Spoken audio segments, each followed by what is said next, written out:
বিজ্ঞান সাধারণ ও অসাধারণ বিজ্ঞান বিষয়ক কুইজ অনুষ্ঠান সবাইকে স্বাগতম জানাচ্ছি। এতে মাধ্যমিক আর উচ্চ মাধ্যমিক শ্রেণীর কয়েকজন ছাত্রছাত্রী প্রতিযোগিতায় অংশ নিচ্ছে। গত অনুষ্ঠানেও যারা ভালো করেছিল তাদেরকে আমরা এই অনুষ্ঠানে আবার আমন্ত্রণ জানিয়েছি। সেই সঙ্গে কিছু নতুন প্রতিযোগীও আমাদের সঙ্গে যোগ দিয়েছে। সবার সঙ্গে পরিচিত হওয়া যাক। আমি অর্জিতা দাস কথা। আমি পরমব্রত মজুমদার। আমি সিনান সাইফি রহমান। আমি অভয় সেন পিয়ান। আমি তাসফিয়া হক নুহা। আমি কাজভিয়নি কারমান। আমি সাইদা অসীম। আমি সাদিকুল ইসলাম সাদি। আমি মোহাম্মদ তানভীর ইসলাম মিথুন। আমি বি এম আবিদুল মোমিন। আমাদের অনুষ্ঠানটা 4টা পর্বে ভাগ করা। প্রথম পর্বটা হলো বিজ্ঞান সবখানে, আমাদের দৈনন্দিন জীবনে, আবার আমাদের কল্পলোকের জীবনেও, আমাদের মহাবিশ্ব যে চিন্তা, বিশ্ব চিন্তা, তার মধ্যেও আমরা সব দিক থেকে কিছু প্রশ্ন আনার চেষ্টা করব এখানে সবখানে। প্রথম প্রশ্নটি উত্তর দিতে হবে, পৃথিবী চাঁদকে আকর্ষণ করে, তাহলে আকর্ষণে যখন করে ঢিলকেও আকর্ষণ করে, ঢিলটা পড়ে যায়, চাঁদ পড়ে যাচ্ছে না কেন? সিনান। নিউটনের গ্র্যাভিটেশন তত্ত্ব অনুযায়ী ফোর্স হচ্ছে ডিস্ট্যান্সের সাথে ইনভার্সলি প্রপোর্শনাল। এখন ঢিলটার সাথে পৃথিবীর যে দূরত্ব সেটা খুবই নেগলিজিবল, তবে চাঁদের সাথে পৃথিবীর আমি এটা নিতে পারছি না, আমি অন্য কাউকে সুযোগ দেব। আরমান। বেসিক্যালি হচ্ছে এখানে সেন্ট্রিফিউগাল ফোর্সের কারণে এটা হচ্ছে, ওটার সার্কুলার পাথে অরবিট করে যাচ্ছে, সেটার ফোর্স হচ্ছে আমার গ্র্যাভিটেশনাল ফোর্সের চেয়ে কম। ওই যে স্পিডে ওটা অরবিট করছে, মানে একটা পার্কিং স্যাটেলাইট যেরকম একটা জোনের মধ্যে আসে, যেমন সেটা অরবিট করে, সেই জোনে আসলে ওটা গ্র্যাভিটি দ্বারা এফেক্টেড হয় না, বাট ওটা একটা প্ল্যানেটের চারপাশে। আমি এটার ভালো ব্যাখ্যা আছে, সেটাই চাইব। কথা। চাঁদ এবং পৃথিবীর মধ্যে যে আকর্ষণ আছে, সেই আকর্ষণ ও এর মধ্যে একটি বিকর্ষণ বল কাজ করে, যেটি কেন্দ্র। না, এটা ঠিক নয়। আবার দিচ্ছি। সিনান। পৃথিবী যখন ঢিলকে আকর্ষণ করে তখন ঢিলও পৃথিবীকে আকর্ষণ করে, তবে সেই আকর্ষণটা অনেক নগণ্য। কিন্তু পৃথিবী আমি এখানে শেষ করছি। এটার জন্য আমি কাউকে নম্বর দিতে পারবো না। এটা খুব সহজ জিনিস, কিন্তু দেখার সঠিক অ্যাঙ্গেলটা ঠিক নেই। আসলে চাঁদ পৃথিবীকে পাশ কাটিয়ে যায়। এই পাশ কাটিয়ে কেন যায়? পড়ে যাওয়ার কথা, পাশ কাটিয়ে কেন যায়? পাশ কাটিয়ে যান, তার নিজেরও একটা অতীত গতি আছে, সেটা সোজা চলে যাওয়ার গতি। তার যখন জন্ম হচ্ছে তার কিন্তু নিজের একটা গতি আছে, যেটা সরল রেখার গতি। আর একটা পৃথিবী হচ্ছে মাধ্যাকর্ষণ গতি, তার সেন্টারের দিকে। এই দুইটার মারামারিতে, যেটা পড়েও যেতে পারে না কিন্তু পড়ে যাচ্ছে, সবসময় পড়ার খেয়ালের মধ্যে থাকে, কিন্তু পাশ কাটাইয়া পড়ে, তার মানে অরবিট করে। এটাই হলো কথা। এবং সে কারণেই যখন আমাদের স্পেস স্টেশন অরবিট করে তখন সবসময় পড়ে যাচ্ছে সেটা, সেজন্য সেখানে কোনো গ্র্যাভিটি থাকে না। মানুষ জিরো গ্র্যাভিটিতে ভাসে ওখানে, সেজন্যই ভাসে। তা কাউকে নম্বর দেওয়া গেল না এটাতে। পরের প্রশ্নে চলে আসছি। আমরা নবায়নযোগ্য ফুয়েল ব্যবহারের জন্য, যাতে ক্লাইমেট চেঞ্জ না হয়, সেজন্য সাধারণ গাড়ি ব্যবহার না করে ইলেকট্রিক গাড়ি ব্যবহার। সামনে বোধহয় সাধারণ গাড়ি, যেটা তেলের গাড়ি, যেটা পেট্রোলিয়ামের দিয়ে যেটা চলে, সেটা বোধহয় পাবোই না, কারণ এখন নিয়ম হচ্ছে যে সামনের গাড়িগুলো ইলেকট্রিক্যাল গাড়ি হবে। কিন্তু প্রশ্ন হচ্ছে, ইলেকট্রিক্যাল গাড়ি হলেই কি এটা নবায়নযোগ্য হবে? কখন হবে না? ইলেকট্রিক্যাল গাড়িগুলোর মধ্যে লিথিয়াম আয়ন ব্যাটারি ইউজ করা হয়, সেটার প্রোডাকশনও কিন্তু আমি লিথিয়াম ব্যাটারির দিকে যাচ্ছি না। আমার কথা হলো এটা নবায়নযোগ্য হবে কি? এটা হবে না, কারণ আমার ইলেকট্রিসিটি প্রডিউস করতেও কিন্তু আমার জ্বালানি খরচ করা লাগছে। তো সেই দিক দিয়ে আমি একটা জ্বালানি প্রডিউস করার জন্য আরেকটা জ্বালানি ব্যবহার করছি, সেদিক দিয়ে তো আমার মানে নেট প্রফিট তো কোনো কিছু সেরকম আসবে না, অনেক নেগলিজিবল এটা। সো এই দিক দিয়ে আমরা টোটালি এটাকে একটা অল্টারনেটিভ হিসেবে ইউজ করতে পারবো না। কখন এটা সম্ভব হবে তাহলে? যখন আমরা হচ্ছে ইলেকট্রিসিটি প্রডিউসের জন্য আমরা একটা নন রিনিউয়েবল সোর্সকে উপর ডিপেন্ডেন্ট না হয়ে রিনিউয়েবল সোর্সের উপর ডিপেন্ডেন্ট হতে পারবো। এক্স্যাক্টলি। আর 5 নম্বর পাবে এটার জন্য, কারণ আমরা তো ইজি বাইকও ইলেকট্রিক দিয়ে চালাচ্ছি, সে তো একই বিদ্যুৎ দিয়ে চালাচ্ছি, যেটা কয়লা দিয়ে হয়তো সেই বিদ্যুৎটা আসছে, কোনো লাভ তো হচ্ছে না। তো কাজে লাভ তখনই হবে যখন আমরা রিচার্জিং যখন করব, সেটা যেন নবায়নযোগ্য শক্তি দিয়ে, সোলার এনার্জি দিয়ে যদি আমরা রিচার্জিং বা উইন্ড এনার্জি দিয়ে যদি রিচার্জিং করি, তখন হবে। আরমান 5 নম্বর পাবে এটার জন্য। আমরা পরের প্রশ্নে চলে যাচ্ছি। ব্যালেন্স রাখতে পারি না, অনেক সময় ব্যালেন্সের অসুবিধা হয়। আবার গাড়িতে চললে বমি পায়, একটি ঝাঁকুনি হলে বমি পায়। এর সাথে নাকি কানের সম্পর্ক। কানের সম্পর্কটা কোথায়? এটাকে মূলত মোশন সিকনেস বলে। মোশন সিকনেস জিনিসটা হচ্ছে আমি কানে যেটা শুনি সেটার সাথে চোখে দেখার ইনফরমেশনে মানে অসামঞ্জস্য তৈরি হয়, যেই জন্য হচ্ছে ব্রেন হচ্ছে এটাকে নিতে পারে না, তখনই আমাদের হচ্ছে মেনলি বমি বমি ভাব তৈরি হয়। আমার মনে হয় না পরমব্রতের এটা ঠিক ইয়ে, কানের কথাটা আছে কিছুটা, কিন্তু এটার বেটার আনসার দরকার। নোহা, ফ্লুইড মানে ইনার ইয়ার লিকুইড থাকে। লিকুইড থাকে, তো ওইটা হচ্ছে কি আমাদের ব্যালেন্সে হেল্প করে। তো অনেক সময় মানুষের যদি ইনার ইয়ার মিডল ইয়ার ইনফেকশন হয় বা সাইনাসে প্রবলেম হয়, তখন হচ্ছে কি ওই যে ওখানে ব্লক হয়ে যায় বা ইনফ্লেমেশন হয়ে যায়, তখন হচ্ছে কি অনেক সময় সমস্যা হয়। বা অনেক সময় জন্মগত কারণেও মানুষের হচ্ছে গিয়ে মোশন সিকনেস থাকে। তো এইটার জন্য হচ্ছে কানের ফ্লুইডটা দায়ী। ফ্লুইডটার বুদ্ধি, উত্তর সঠিক। নোহার উত্তরটা সঠিক, তবে এটা আরেকটু বলা উচিত ছিল। নোহাকে 5 নম্বরেই দেওয়া হবে এটার জন্যে। ওখানে 3টা এরকম ইউটিউব থাকে, যে ইউর ইংরেজি ইউ অক্ষরের মতো থাকে, তার মধ্যে ওই যে নোহা যে লিকুইডের কথা বলেছে সে লিকুইড থাকে। তো যখন ইউটিউবটা একটু হেলে যায়, একদিকে উঁচু হয় একদিকে নিচু হয়, সেটা খবরটা আমাদের মস্তিষ্কে চলে যায়। ওরাই কিন্তু ব্যালেন্সটা রক্ষা করে। এবং অনেকে জন্মগতভাবে, যেটা নোহাও বলেছে, বা অন্য কোনো কারণে এই ওই সেন্সটা মস্তিষ্ককে ঠিকমতো খবরটা দিতে পারে না। অন্তর্কর্ণে, বাইরের কানে ওগুলো দেখা যায় না, ভেতরের কানে, এবং তার সাথে মস্তিষ্কের সম্পর্কের কারণে। উত্তর নোহা খুবই সঠিক উত্তর দিয়েছে, 5 নম্বর পাবে। আমরা পরের প্রশ্নে চলে যাচ্ছি। অনেক সময় 2টা কোয়ান্টাম কণিকা বলা হয়, তারা দোসর, এবং তারা এমন দোসর, একজন থেকে একজন যদি কোটি মাইল দূরেও চলে যায়, ওর কথা সে জানে, ওর মনের খবর জানে, ও বদলালে ও বদলে যায়। এটা কি? স্যার, এখানে মূলত কোয়ান্টাম এনট্যাঙ্গলমেন্টের কথা বলা হয়েছে। তো যখন আমরা 2টা কোয়ান্টাম কোণা নেই, তখন সেটা মূলত আমরা যতক্ষণ না পর্যন্ত অবজার্ভ করছি সেটা একটা সুপার পজিশনে থাকে আর কি। 2টা কোণাই একই সাথে অনেক রকম অবস্থায় থাকে। তো আমরা যখন আর কি বিশাল দূরত্বে 2টি কোণাকে নিয়ে যাই এবং একটিকে অবজার্ভ করি, সেই সুপার পজিশনের আর কি ওয়েভ ফাংশনটা আর কি, সুপার পজিশন আমরা যেটা দিয়ে ডিফাইন করি সেটা হলো ওয়েভ ফাংশন। তখন সেই ওয়েভ ফাংশনটা কোলাপস করে, এবং আমরা যখন অবজার্ভ করি, একটা কোণার অবস্থা যখন জানতে পারি, দ্বিতীয় কোণার অবস্থানটায় আমরা অটোমেটিক্যালি আর কি বুঝতে উত্তর মোটামুটি সঠিক। এটা কোয়ান্টাম থিওরির একেবারেই প্রান্তিক, মানে অদ্ভুত একটা জিনিস, যেটা আইনস্টাইন নিজেও খুব চমকে গেছিলেন। এটাতে উইয়ার্ড জিনিস বলেছিলেন উনি, এনট্যাঙ্গলমেন্ট, জড়ানো আছে। এটা হয় যে 2টা কণা যদি একই উৎস থেকে তৈরি হয়, একই সঙ্গে তার ইতিহাস যদি একরকম হয়, এই ইতিহাস তারা ভুলতে পারে না। কাজেই তাকে যদি আমি অনেক দূরেও নিয়ে যাই, একেবারে আইসোলেটও করে ফেলি, তবু কিন্তু একে দেখে ওকে বোঝা যায়, ওকে দেখে একে বোঝা যায়। এটাকে আমরা ব্যবহার করছি এখন কোয়ান্টাম কম্পিউটারে, আইসোলেট না করে, যে বাইরে দেখে। অভয় সঠিকই বলেছে, আমরা যখন দেখে ফেলি তখন তো আমরা, তার কোয়ান্টাম থাকে না, ওটা রিয়াল হয়ে যায়। হ্যাঁ, তখন কিন্তু আমরা স্টিল ওটার খবর আমরা জেনে ফেলি। উত্তর সঠিক, 5 নম্বর পাবে। আমাদের পরবর্তী প্রশ্ন, এক ধরনের পোকা বা ব্যাকটেরিয়া, যাদেরকে আমরা বলি তেল খেকো ব্যাকটেরিয়া, তেল খায়, সাংঘাতিক কাজে লাগছে। এত কাজে লাগছে যে আমরা আর্টিফিশিয়ালিও অন্য ব্যাকটেরিয়াকে তেল খেকো ব্যাকটেরিয়াতে জিন মডিফিকেশনের মাধ্যমে সৃষ্টি করতে চাই। কি কাজে লাগে তেল খেকো? আরমান, সো বেসিক্যালি আমাদের কোনো শিপমেন্ট বা কোনো কিছু যদি আমরা নদীর মধ্যে দিয়ে নিয়ে যাই, তাহলে সেখানকার যে ডিসচার্জগুলো আসে, যে বাই প্রোডাক্টগুলো আসে, সেগুলোর মধ্যে অনেক তেল জাতীয় সাবস্টেন্স থাকে। বা ধরেন কোনো শিপের যদি কোনো অ্যাক্সিডেন্ট হয়, কোনো তেলবাহী শিপ, তো সেটাও হচ্ছে ওশনের সাথে মিলে যায়, সেটা অনেক বেশি হার্মফুল আমাদের ওশনের জন্য। সো ওই ব্যাকটেরিয়াগুলো ওই স্পেসিফিক এরিয়াতে ছেড়ে দিলে ওগুলো অনেকটা পরিমাণ তেল শোষণ করে নিবে, খেয়ে নিবে, যেটা আমাদের হচ্ছে এনভায়রনমেন্টে আলটিমেটলি পলিউশনটা কম হবে বা প্রতিরোধ করা যাবে অনেক ক্ষেত্রে। সঠিক উত্তর। এটা একটা বিভীষিকা। অয়েল ট্যাঙ্কারগুলো যখন তেল নিয়ে যায়, সারা পৃথিবীর মহাসমুদ্রগুলো অয়েল ট্যাঙ্কারে ভর্তি, এক জায়গার থেকে এক জায়গায় তেল নিয়ে। তেল তো আমরা ছাড়তে পারি নাই, এখনও যাচ্ছে, এবং এক একটা ট্যাঙ্কার এক একটা দৈত্যের মতো, অনেক তেল থাকে, ক্রুড অয়েল থাকে, একেবারে কাদার মতো জিনিস।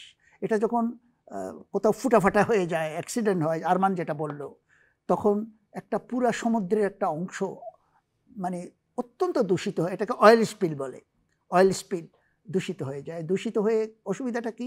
জলজ যত জিনিস আছে সব মেরে ফেলে, মাছকে মেরে ফেলে। সবচেয়ে পাখি একটার সাথে যদি লাগে, এই পাখি আর উঠতে পারে না, বিশাল একটা, আর ওই জায়গাটাই একেবারে অনুপযুক্ত হয়ে যায়।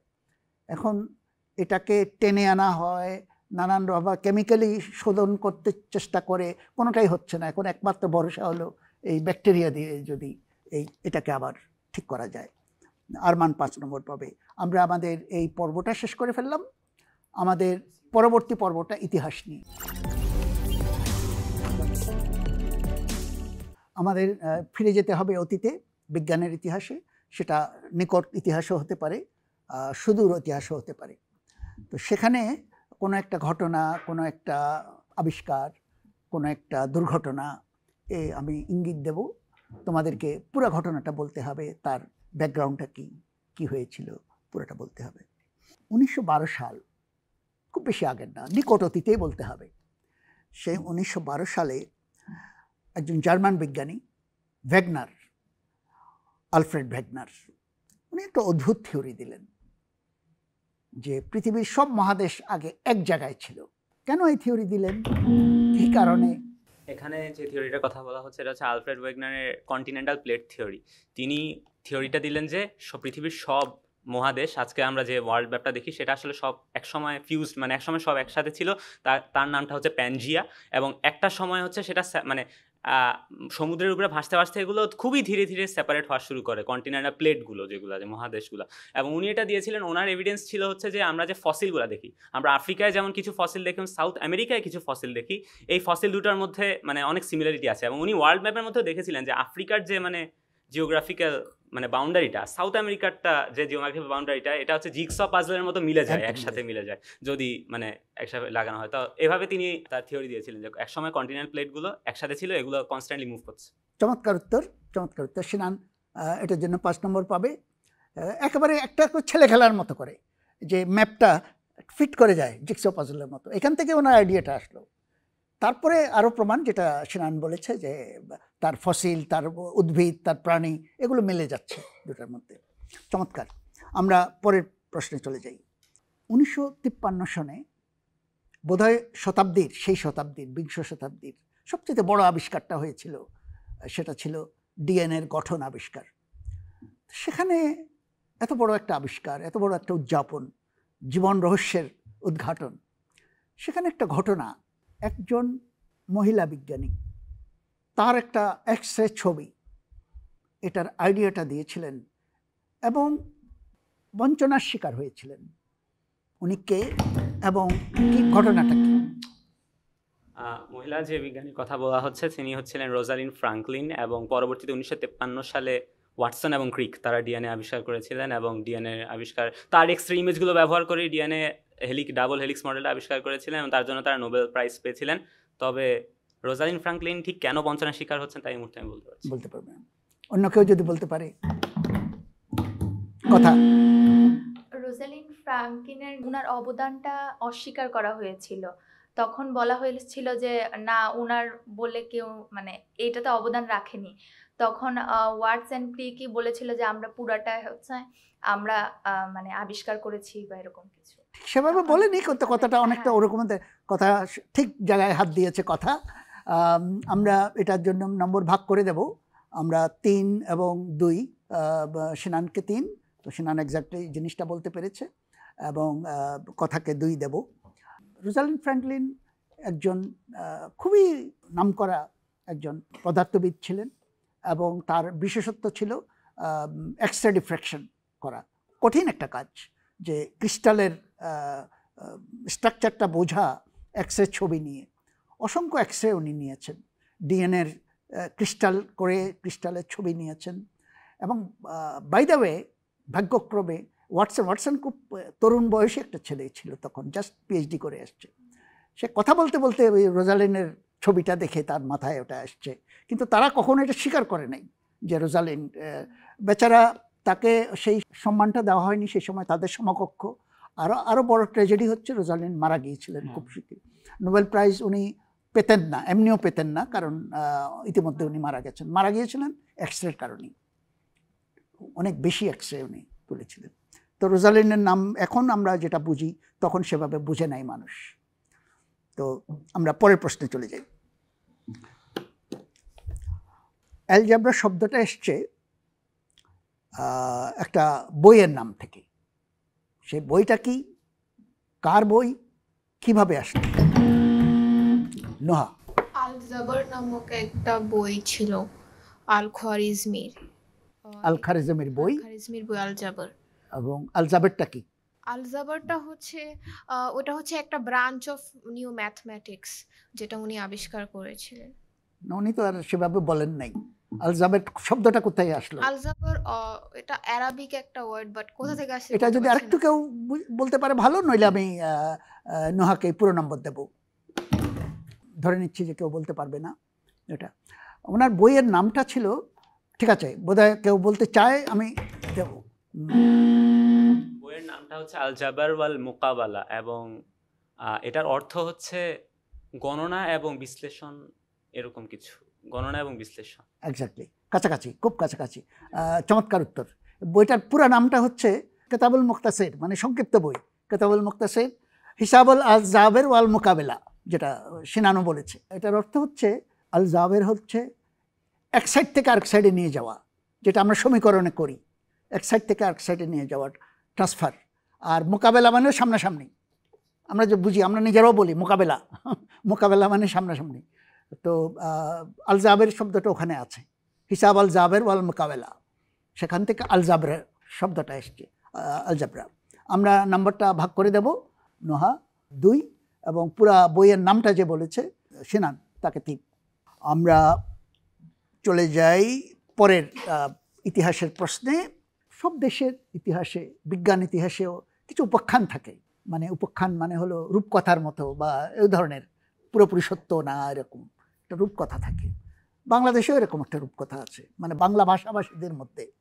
সেটা হলো জগদীশ বসু প্রমাণ করেছেন যে উদ্ভিদের প্রাণ আছে, এটা উপাখ্যান, এটা কথা ঠিক না, কিন্তু উদ্ভিদ নিয়ে উনি আরও কিছু প্রমাণ করেছিলেন, যে জন্য উনি দেখিয়েছিলেন যে উদ্ভিদের ভেতরে যে, মানে উদ্ভিদের যে কোঅর্ডিনেশন সিস্টেম, উদ্ভিদের ভেতরে যে, মানে তার এক জায়গা থেকে আরেক জায়গায় মেসেজ আদান প্রদানের সিস্টেম, এটা আসলে বৈদ্যুতিক, ইলেকট্রিক। কেমিক্যাল ধারণা করা হতো এর আগে, আসলে কেমিক্যাল না, বৈদ্যুতিক। এবং তিনি উদ্ভিদ নিয়ে আরও যন্ত্র আবিষ্কার করেছেন, ক্রেস্কোগ্রাফ আবিষ্কার করেছেন, যেটা আসলে উদ্ভিদের গ্রোথ মাপার যন্ত্র। এই চমৎকার, চমৎকার উত্তর সিনান। তবে আমাদের কথা, মুখের কথায় চলেছে জগদীশ বসু প্রমাণ করেছিলেন যে উদ্ভিদের প্রাণ আছে। আসলে উদ্ভিদের যে প্রাণ আছে এটা আরও বহু আগের থেকে মানুষ জানে, এটা যে জীব, এটা যে জীবন আছে এটা জানতো। কিন্তু সিনান যেটা বলেছে, যন্ত্রগুলো কিন্তু রাখা আছে বসু বিজ্ঞান মন্দিরে, কলকাতায় বসু বিজ্ঞান মন্দিরে, অত্যন্ত সেন্সিটিভ। লজ্জাবতীর উপর উনি কাজ করেছেন, লজ্জাবতীর ছুলেই সে নুয়ে পড়ে, কেন নুয়ে পড়ে, কি সিগন্যাল পায়, এগুলোর উপর খুব সূক্ষ্ম মেজারমেন্ট আছে, ওনার কাজ আছে, থিওরি আছে। সেজন্যই জগদীশ বসু এমন মানুষ, উনি কিন্তু ফিজিসিস্ট, পদার্থবিদ, কিন্তু কাজ করেছেন উদ্ভিদে, আবার রেডিও যন্ত্র আবিষ্কারেও তার বড় অবদান আছে। 5 নম্বর আমরা সিনানকে দিচ্ছি এটার জন্য। আমাদের শেষ প্রশ্ন ইতিহাস পর্বে, কাদার পাটা, পাটা মানে হলো প্রস্থ অনেক বেশি, থিকনেসটা কম, এরকম কাদা দিয়ে তৈরি, এবং এরকম জিনিসকে আমরা বলি এরকম পাতের জিনিস বা ট্যাবলেট, যেমন ট্যাবলেট পিসি আছে, এই সাইজের ছোট ট্যাবলেট পিসি, আধুনিক ভাষায় ট্যাবলেটও বলি। তো এই কাদার পাটার ট্যাবলেট জাদুঘরে সংরক্ষিত আছে ভেনাস ট্যাবলেট নামে। ভেনাস মানে শুক্র গ্রহের ট্যাবলেট, একটা পাটা না, এরকম ট্যাবলেট 90টা ট্যাবলেট মিলে অনেক কথা বলছে, কিভাবে, কোথায়, কেন। ভেনাস ট্যাবলেট কাদা দিয়ে তৈরি, শুকনা কাদা। আমি আরেকটু সহজ, বেসিক্যালি আর্লি সিভিলাইজেশন নিয়ে কথা বলছে, যে ব্যাবিলন, দেন মেসোপটেমিয়া, ওইসবের যে কাহিনী গল্পগুলো, যেরকম গিলগামেশ, এরপরে উর, এসব ওই টাইমের হিস্টোরিক্যালি মিথোলজি রিলেটেড জিনিসপত্র এখানে লেখা আছে ওই ট্যাবলেটগুলোর উপরে। কজ তখন কিভাবে লেখা আছে, এনগ্রেভিং করে লেখা, মানে তখন তো পেপার ছিল না, তাই ওরা হচ্ছে ওগুলোর মধ্যে এমনি গর্ত করে করে লিখতো। আরেকটু গুছিয়ে, আরেকটু কঠিন, এবং এটার নাম ভেনাস ট্যাবলেট কেন, পুরো জিনিসটা যদি কেউ বলতে পারে তাকে আমি সুযোগ দেব। ভেনাস ট্যাবলেটটা রাখা হয়েছিল গ্রিক মিথোলজির একজন গডেসের নাম। ঠিক আছে, আমি এটার জন্য মোমেনিনকেই নম্বর দেব। মোমেনিন সবচেয়ে কাছে গেছে। এটা বেবিলন সভ্যতার সময়ের ঘটনা। সেই সময়ে প্রথম লেখা আবিষ্কার হয়, এবং সেই লেখাটা কাদার উপরে, সফট কাদার উপরে লেখা হতো সিল মেরে মেরে। এনগ্রেভ করা ঠিক না, কারণ পাথরের উপর এনগ্রেভ করে, এটা কিন্তু খুব নরম কাদা, সিল মেরে মেরে কতগুলো চিহ্ন দিয়ে এটা কিউনিফর্ম লেখা বলে। এবং এই ভদ্রলোক যিনি এটা লিখেছেন, ভেনাস ট্যাবলেট, উনি বেশ কয়েক বছর ধরে প্রতি রাতে গিয়ে শুক্র গ্রহ দেখে শুক্র গ্রহের গতিবিধি রেকর্ড করেছেন এই কাদার উপরে। এই ভেনাস ট্যাবলেট দেখে 90টা ট্যাবলেট আছে, এগুলো পাঠোদ্ধার করা হয়েছে। সেগুলো দেখে আমরা বুঝছি বেবিলনিয়ান অ্যাস্ট্রোনমার কত কিছু জানতো, শুক্র গ্রহ কোন দিন কোথায় উঠবে ডেটিং করেছে, তাদের ক্যালেন্ডার ছিল। এবং শুক্র গ্রহের প্রতিটা পরিমাপ ছিল, অ্যাঙ্গেলের পরিমাপ ছিল। কতগুলো কাদার ট্যাবলেট থেকে আমরা উদ্ধার করেছি 5000 বছর আগে।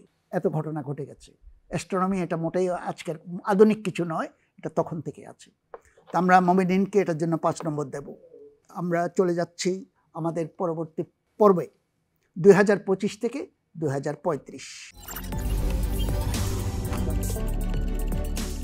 এখানে ভবিষ্যতের আন্দাজ করতে হবে, একটু কল্পনা শক্তি ব্যবহার করতে হবে এবং আজকের ঘটনাটা জানতে হবে কি অবস্থায় আমরা আছি।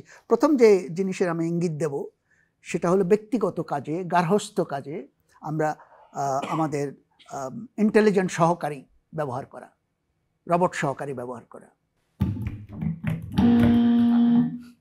নোহা, এখন হচ্ছে গিয়ে যেহেতু আধুনিক আর্টিফিশিয়াল ইন্টেলিজেন্সের যুগ, তো তার জন্য হচ্ছে গিয়ে আমাদের ভবিষ্যতে এমন রোবট দেখতে পারি যারা হচ্ছে গিয়ে আমাদের ভাষা বুঝবে, আমাদের ইমোশনস বুঝবে, আর আমাদের হচ্ছে গিয়ে নট জাস্ট দৈনন্দিন কাজে হেল্প করবে, বিকজ এরকম রোবট তো আছে যারা হচ্ছে মেকানিক্যাল কাজ করে, বাট আমাদের একটা ফ্রেন্ড হওয়া বা হচ্ছে গিয়ে কথা বলা বা এরকম কাজ করা, যেটা হচ্ছে গিয়ে LLM এর মাধ্যমে করা যেতে পারে। যে এখন আর্টিফিশিয়াল ইন্টেলিজেন্স বাড়ছে, তো সেটার জন্য এরকম হিউম্যানয়েড রোবটগুলা বাড়তে পারে যারা হচ্ছে গিয়ে মানুষের মতনই কাজ করবে। তার সাথে হচ্ছে ওরা আরো বেশি শক্তিশালী, মানুষের থেকে বেশি শক্তিশালী করে ওদেরকে আমরা আর্মি বা ডিফেন্স ফোর্সে পাঠাতে পারি, বা বিভিন্ন ধরনের ব্যক্তিগত সহকারী আর্মিতে কেন পাঠাবো? আমি এটা আরো গুছিয়ে বলার জন্যে, নোহা অনেক কিছু বলেছে কিন্তু নতুন কথা এবং আজকের কি অবস্থা আছে সেটা নোহা ঠিকমতো বলেনি। আমি আর কাউকে শুনতে আরমান। সো বেসিক্যালি আমাদের এখন যে পর্যায়ে আছে যে ইলন মাস্কের টেসলা কোম্পানি অনেক ধরনের বটস বানাচ্ছে, সো সেগুলোর মধ্যে আমরা AI ইন্টিগ্রেশন করলে, যেহেতু LLMগুলো মানুষের ভাষাকে এখন অনেক ভালোভাবে বুঝে, তো মানুষের ইমোশনসগুলোকেও ভালো মতো বোঝার চেষ্টা করছে। এখন যেটা আমাদের মেইনলি ট্রেন করতে হবে যে ও কীভাবে হচ্ছে পিপলদের সাথে ইন্টারাক্ট করবে। আমাদের ডেইলি লাইফে আমাদের যেগুলো বেশি দরকার, যেমন হচ্ছে আমাদের কুকিং থেকে শুরু করে এল্ডারলি পিপলদের কেয়ার করার জন্য, এইসব ডেটা সেট ক্রিয়েট করে যদি ওদেরকে ভালো মতো ট্রেনিং দেওয়া হয়, আমরা এটাকে আরও ভালো মতো ইমপ্লিমেন্টেশন করতে পারবো আমাদের ডেইলি টু ডেইলি লাইফে। কারণ AI যে পার্টটা এখন সবচেয়ে বেশি বিপজ্জনক হচ্ছে হ্যালোসিনেশন। এই হ্যালোসিনেশনটা কমাতে পারলে আমাদের হচ্ছে ডেইলি টু ডেইলি বেসিসে আমরা এটাকে একটা এই মানে সঙ্গী হিসেবে ব্যবহার করতে পারবো। আরমান অনেক কিছু, আমার মনে হয় নুহা আর আরমান মিলে মোটামুটি একটা চিত্র দাঁড় করিয়েছে। আমরা তাদেরকে নম্বরটা ভাগ করে দিতে পারি 5-5 করে। আসলে যেটা দুজনের কেউ ওভাবে জোর দেয়নি যে এখনই ওরা আছে, এখনই আমাদের চ্যাটবট যারা আছে, এমনকি চ্যাটজিপিটি, তার সাথে তুমি যে কোনো ধরনের কথা বলতে পারো, যে কোনো কাজ দিতে পারো। যেমন এখনই ইমেল, আমার ইমেলের উত্তর তারা লিখে দিচ্ছে, আমাকেও ইমেলের উত্তর দিতে হচ্ছে না। সে উত্তর শুধু দিচ্ছে না, সে পাঠাইও দিচ্ছে। শুধু তাই না, আমার যে ইমেল এসছে ধরো 50টা, সে বাছাই করে নিয়ে বলছে যে এই 5টার উত্তর দিলেই চলবে আপাতত। সে আমার সেক্রেটারি, একদম পাক্কা সেক্রেটারি, সে উত্তর দিতে পারছে, বাজার করে দিতে পারছে। সবচেয়ে বড় কথা হলো বাজার করে দিতে পারছে। সাধারণ গার্হস্থ্য কাজ। আমি তাকে বলে গেলাম যে আজকে আর মাংস টাংস করো না, আজকে শুধু মাছ খাবো, তুমি সেভাবে একটা ব্যবস্থা করো। কিন্তু কাঁচা বাজার করারও ডেলিভারি সিস্টেম আছে, সে ওখানে অর্ডার দিয়ে দেবে। সে দিচ্ছে, আমি জানি, আমি অফিস চলে গেছি, সে দিচ্ছে সস্তা কোনটা ভালো কোনটা সে জানে, সেভাবে সে আনাবে। তারপর যেটা আনাবে না সেটা রেস্টুরেন্টে অর্ডার দেবে, চলে আসবে। আমি এসে দেখবো যে খাবার রেডি, আমার সেক্রেটারি সব কিছু করে গেছে। এগুলো কিন্তু আজকের কথা বলছি। আগামীকাল কি হবে? আরও অনেক কিছু হবে, যেটাকে আমরা এজেন্টিক বলি। এজেন্ট, আমার এজেন্ট হিসাবে সে আমার হয়তো বলবো যে আমার তো আত্মীয় স্বজন কারা তুমি জানো, তো ঈদে তো সবাইকে কিছু না কিছু দিতে হবে, তা আমার তো সময় নেই, তুমি যোগ্য মতো তাদের জন্য গিফট কিনে ফেলো। সে তখন সেটা নেক্সট হয়তো 2-1 বছরের মধ্যে এসে যাবে, যে সে ভাববে যে ওনাকে তো একটু ভালো জিনিস দিতে হবে, উনি তো বেশি কাছের মানুষ। এই বিবেচনাগুলো সে করতে পারবে। সে বিবেচনা এখন LLM এর কারণে এগুলো আমরা করতে পারছি। অনেকটা মানে দৈনন্দিন জীবন অনেক সহায়ক হবে। তো আমরা উত্তরটা ভাগ করে যেভাবে বলেছিলাম 5-5 করে নুহাকে আর আরমানকে দিচ্ছি। আমরা পরের বিষয়টাতে চলে যাই ভবিষ্যতের, সেটা হচ্ছে ইলেকট্রিক কার নিয়ে। ইলেকট্রিক কারকে আমরা সঠিক জায়গায় কিভাবে নিয়ে যাব, এখন সমস্যাগুলো কি, কিভাবে যাব এবং কখন যাব, কিভাবে যাব? মোমেনিন। বেসিক্যালি ইলেকট্রিক কারগুলোর সমস্যা এখন হচ্ছে যে প্রথমত ইলেকট্রিসিটি যেটা উৎপাদন করা হচ্ছে সেটা নবায়নযোগ্য নয়। সো ফার্স্ট অফ অল আমাদের টার্গেট হবে সেটা নবায়নযোগ্য করা। অ্যান্ড এই কাজে ফুয়েলের সিস্টেমটাও চেঞ্জ করার সম্ভাবনা আছে। যেমন আমরা বর্তমানে যে ইলেকট্রিসিটি তৈরি হয় সেটা মেনলি ব্যাটারি থেকে হয়, বাট টয়োটা নতুন হাইড্রোজেন ইঞ্জিন বানাচ্ছে যেখানে হাইড্রোজেনের মাধ্যমে ইলেকট্রিসিটি তৈরির মাধ্যমে আমরা আর কি এক জায়গা থেকে আরেক জায়গায় যেতে পারবো। অ্যান্ড আরেকটা মেন সমস্যা হচ্ছে ইলেকট্রিক্যাল কারগুলোতে এআই থাকে যারা হেল্প করে নেভিগেট করতে আর কি, বিভিন্ন রাস্তায় বিভিন্ন জায়গায় এক জায়গা থেকে সেটা তো এসে গেছে এখন। কিন্তু সমস্যা হচ্ছে তারা অনেক সময় ভুলও করে। যেমন মাছ সামনে যদি একটা অ্যানিমাল থাকে তাহলে অনেক সময় ওরা ডিটেক্ট করতে পারে না, অ্যান্ড তখন কলিশনের মতো সমস্যা হয়। তো আমরা যদি ইন ফিউচার আরও বেটার এদেরকে ট্রেন করতে পারি ভিজুয়াল ডিটেকশনের ক্ষেত্রে, তাহলে হয়তো এই সমস্যা কমবে অথবা নির্মূলই হয়ে যাবে। প্রায় সব কথাই বলে ফেলেছে। সমস্যাগুলো একটা তো হচ্ছে আমাদের সোর্স অফ ইলেকট্রিসিটি, এটা একটা সমস্যা যেটা মোমেনিন বলেছে। আরেকটা হলো যে চার্জ দেওয়ার, চট করে চার্জ দেওয়া অনেক সময় লেগে যায়। তেল তো চট করে নিয়ে নিতে পারি, কিন্তু ইলেকট্রিক চার্জ করতে পথের মাঝে সেই জন্য বেশি দূরে যায় না, চার্জার নেই। তো এখন হচ্ছে উন্নত দেশে এখন অনেক চার্জিং স্টেশন হয়েছে এবং দিন দিন চার্জিং টাইমটাও কমে আসছে। এখন 1 ঘন্টায় মোটামুটি চার্জ দিয়ে দেওয়া যাচ্ছে। ঘন্টাখানেক আমি চাটা খেলাম, ওই 1 ঘন্টায় হয়ে গেল, আরও 50 মাইল 100 মাইল চলে গেলাম, এটা সম্ভব। আরেকটা হচ্ছে ব্যাটারি সমস্যা। ব্যাটারি এখন লিথিয়াম আয়ন ব্যবহার করে। লিথিয়াম আয়ন জিনিসটা ভালো না, এটা যে ম্যাটেরিয়াল হেভি আর্থ ম্যাটেরিয়াল, হেভি মেটাল দূষণের কারণ হয়। এখন অন্য সোডিয়াম আয়নের কথা চিন্তা করা হচ্ছে, আর দামও বেশি, সেদিক থেকে উন্নয়ন হতে হবে। এরকম আমি মোমেনিনকে 10 নম্বরই দেবো এটা পুরোপুরি বলার জন্য। তো আমরা এই পর্বটাও শেষ করে ফেললাম। এখন হচ্ছে মজার জায়গা, যেটা হচ্ছে আমাদের লিমেরিক। আজকের লিমেরিক, আজকের ছড়া 5 লাইনের ছড়া, সেটা লিমেরিক, যেগুলো মজার কথা বলা, তার একটা নিয়ম আছে, কবিতারও নিয়ম আছে, বিষয়বস্তুরও একটা নিয়ম আছে। বিজ্ঞানের ক্ষেত্রেও আমরা এটাকে খুব ব্যবহার করি, অনেক সময় সারা দুনিয়ায় ব্যবহার করে এটাকে। 5 লাইনের কবিতা, মনোযোগ দিয়ে শুনতে হবে, তারপর বিষয়টা বলতে হবে। কোষ যেন এক কারখানা, রাইজোম মেলে দেয় প্রোটিনের ডানা, মাইটোকন্ড্রিয়া ভাই শক্তি দক্ষতা চাই, এ শক্তিতেই চলবে পুরো জীবনখানা। নুহা। কোষের মধ্যে হচ্ছে কি আমাদের যে প্রোটিনগুলো তৈরি হয়, যেগুলো হচ্ছে গিয়ে আমাদের বিভিন্ন ক্যারেক্টারিস্টিক্সগুলোকে আমাদের সামনে প্রকাশ করে, ওইগুলা প্রোটিন হচ্ছে গিয়ে আমাদের সেলের রাইবোজোম হচ্ছে তৈরি করে। আর হচ্ছে গিয়ে মাইটোকন্ড্রিয়া, তো ওখানে হচ্ছে গিয়ে আমাদের সব এনার্জিগুলো তৈরি হয়। It's call the power house of the cell for reason. So এটা হচ্ছে মাইটোকন্ড্রিয়ার কাজ। তো এটাই সেল, এটাই বলা হয়েছে মাইটোকন্ড্রিয়া ভাই শক্তি দক্ষতা চাই। Very good. এই শক্তিতেই চলবে পুরো জীবনখানা। কোষটা আসলে পুরো জীবনেরই একটা সংক্ষিপ্ত রূপ, কাজে এটাকে একটা কারখানার মতো বলা যায়। কোষ যেন এক কারখানা। চমৎকার বলেছে নুহা, 10 নম্বর পাবে এটার জন্য। আমরা পরের লিমেরিকে চলে গেলাম, শরীরের কোষ থেকে একেবারে অন্যদিকে চলে যাই। মনোযোগ দিয়ে শুনতে হবে। বাড়ি ছেড়ে মহাকাশে আলোর কাছের গতিতে, অল্পদিন ঘুরে এলাম একাকী রহিতে, দেখি যমজ বোন আশির বুড়ি, অথচ আমি এখনো কুড়ি, গতি যে মোর বলেছিল সময়কে যে ধীরে বহিতে।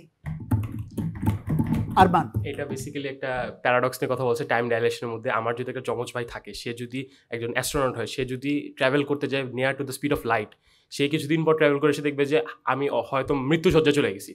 সো সে হয়তো 33 বছর, আমি 99 বছর চলে গেছি। এই টাইম ডাইলেশনের যে কারণটা, সেটা হচ্ছে যখন স্পিড অফ লাইটের কাছাকাছি কোনো অবজেক্ট ট্রাভেল করে, তার কাছে হচ্ছে টাইমটা স্লো হয়ে আসে এবং অন্যদের মানে এটা অন্যদের রেসপেক্ট। সেটাই তো বলেছে, গতি যে মোর বলেছিল সময়কে ধীরে ধীরে বহিতে। যে আলোর গতিতে যাবে তার কাছে সময়টা ধীরে চলে আসবে, যেহেতু আমার অবজারভার আমাদের কাছে সময়টা বেশি তাড়াতাড়ি যাবে, তার কাছে ধীরে যাবে, যেহেতু সে আলোর গতিতে আছে। এই জন্যই আর কি যে কিছুদিন ট্রাভেল করে সে পুরোটা চেঞ্জ। আমি ইয়াং রয়ে গেলাম, আমার যমজ বোন এখন 80 বছর বয়স। চমৎকার চমৎকার। আরমান 10 নম্বর পাবে এটার জন্যে, কবিতাটা ধরে ফেলার জন্য। এবং আমরা এক কবিতায় ছিলাম জীবকোষে, আরেক কবিতায় চলে গেলাম মহাকাশে, মহাবিশ্বে। আমাদের অনুষ্ঠানও এখানে শেষ হয়ে গেল। অনুষ্ঠানের শেষে আমরা দেখি কার নম্বর কোথায় গিয়ে দাঁড়ালো। সেই হিসেবে আমরা যারা বেশি নম্বর পেয়েছে তাদেরকে আগামীতে আবার আমন্ত্রণ জানাবো। আগামীতে হয়তো আমরা কিছু নতুন মুখেরও সন্ধান পাবো। আমাদের দর্শক শ্রোতাদেরকেও আগামী অনুষ্ঠান দেখার আমন্ত্রণ জানিয়ে অনুষ্ঠানটি এখানেই শেষ করছি।